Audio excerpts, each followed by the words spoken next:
देख रहे हो कितने तेज बादल गरज रहे हैं। मौसम खराब होता जा रहा है। घर में अन्न का दाना नहीं है। बस आज भर का खाना हो पाएगा। जल्दी कुछ इंतजाम करो, ना तो इस बार बारिश के मौसम में हम भूखे रह जाएंगे। अरे कुछ कहते क्यों नहीं।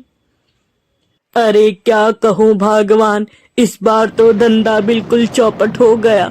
दिन रात बैठा रहता हूँ दुकान पर और एक भी ग्राहक नहीं आता। मैं तो बहुत परेशान हो गया हूँ। लगता है भूखों मरने की नौबत आ जाएगी। अब क्या करेंगे मुझे खुद कुछ समझ नहीं आ रहा।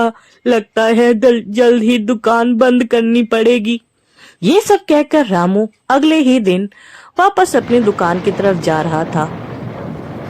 बारिश थी जो रुकने का नाम नहीं ले रही थी। रास्ते में रामू को हरिया मिलता है। हरिया कहता है, अरे आजकल बहुत दुखी दिखते हो रामू। क्या हुआ, धंधा चल नहीं रहा क्या? इतनी बरसात में तुमसे जूते चप्पल कौन ठीक कराने आएगा? बरसात में कोई दूसरा धंधा देख क्यों नहीं लेते? कब तक यूं ही काम करते रहोगे?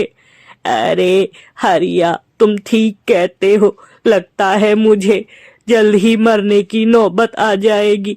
इतनी मेहनत करता हूँ पर कोई भी मेरी दुकान पर नहीं आता। इस बरसात ने तो मेरी जिंदगी खराब कर दी है। मेरा धंधा जल्द ही बंद हो जाएगा ऐसा लगता है। जल्द ही रामू अपनी दुकान पर आ जाता है और बारिश फिर शुरू हो जाती है। बारिश है कि रुकने का नाम नहीं लेती। इसकी वजह से एक भी ग्राहक उसकी दुकान पर नहीं आते हैं। रामू अपनी किस्मत को कोसता है और बरसात को कोसता है कि इस बरसात ने तो उसका धंधा ही बंद कर दिया। इस बरसात में कौन उससे जूते चप्पल ठीक कराने आएगा? कौन उसकी दुकान पर आएगा? इस तरीके से तो वह भूखे ही मर जाएगा। ये सब सोचते हुए रामू बहुत दुखी होता है और बारिश बंद होने का इंतजार करता है।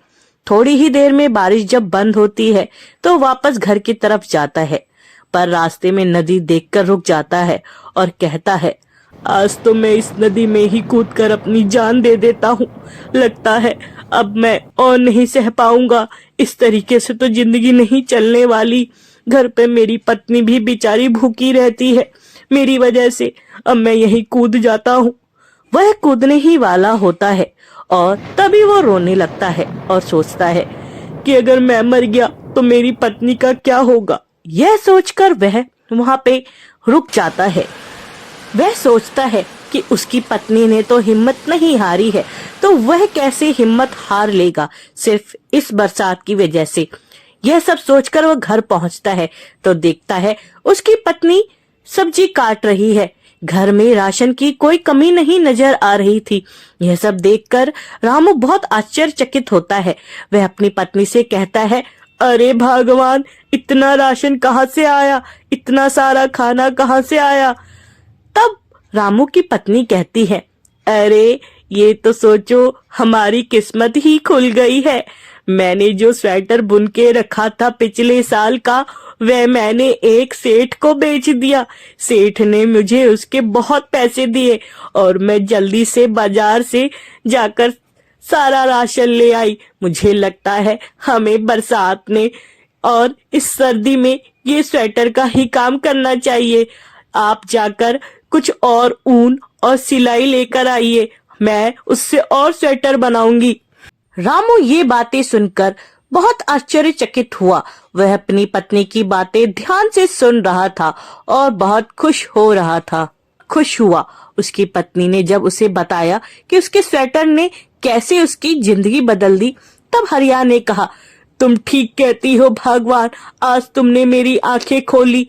उसके बाद दोनों रात भर स्वेटर बुनने लगे।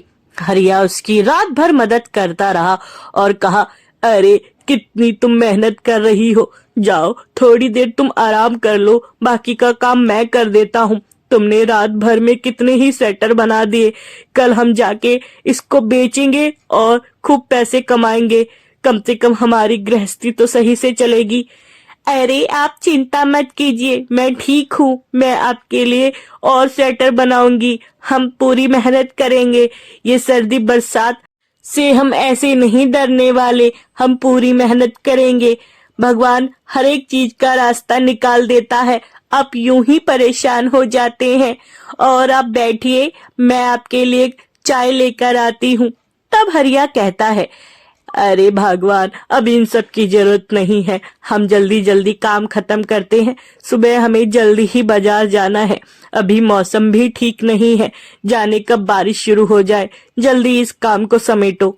अगले दिन सुबह दोनों अपनी दुकान पहुंचते हैं और अपने स्वेटर का सारा माल दुकान पर लगा देते हैं। हरिया जोर जोर से लोगों को बुलाने लगता है, आओ आओ, गर्म स्वेटर ले लो, रंग बिरंगे स्वेटर ले लो। थोड़ी ही देर पर उसकी दुकान पर बहुत से लोग आ जाते हैं। साथ ही मौसम भी खराब रहता है। लोग धड़ाधड़ उसकी दुकान पर पहुंचते हैं और कहते हैं, अरे भाई साहब, मुझे जरा उस लाल स्वेटर दिखाइए, वो हरा स्वेटर दिखाइए। तभी और भी लोग उसकी दुकान पर आते हैं और रंग बिरंगे स्वेटर मांगते हैं। हरिया के पास तो जैसे वक्त ही नहीं था कि किसको क्या दिखाए। हरिया की पत्नी कहती है, अरे आप उनको देखिए, मैं दूसरे ग्राहकों को देखती हूँ। वैसे भी मौसम खराब हो रहा है, हमें सारा माल बेचकर जल्द ही घर की तरफ निकलना है।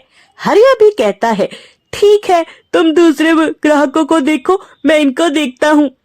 हरिया बताने लगता है, अरे मैडम जी, सिर्फ 300 रुपए में आपको ये बहुत अच्छा स्वेटर मिलेगा।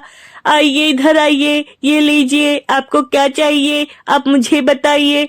दोनों अलग अलग ग्राहकों को देखते हैं। हरिया की दुकान पर तो जैसे त्योहार आ गया था। चारों तरफ उसकी दुकान में भीड़ लग गई थी। सारे उससे रंग बिरंगे स्वेटर की मांग कर रहे थे।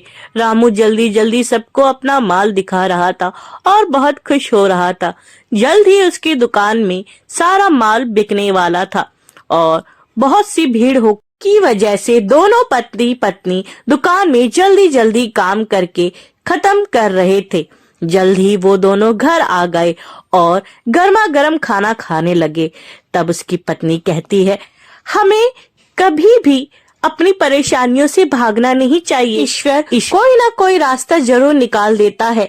हरिया ये बातें सुनकर मन ही मन अफसोस जताता है कि आज वो बहुत बड़ा कदम उठाने वाला था, लेकिन उसने ऐसा नहीं किया और अपने मन को मनाकर अपनी पत्नी का साथ दिया। वह बहुत खुश होता है और दोनों साथ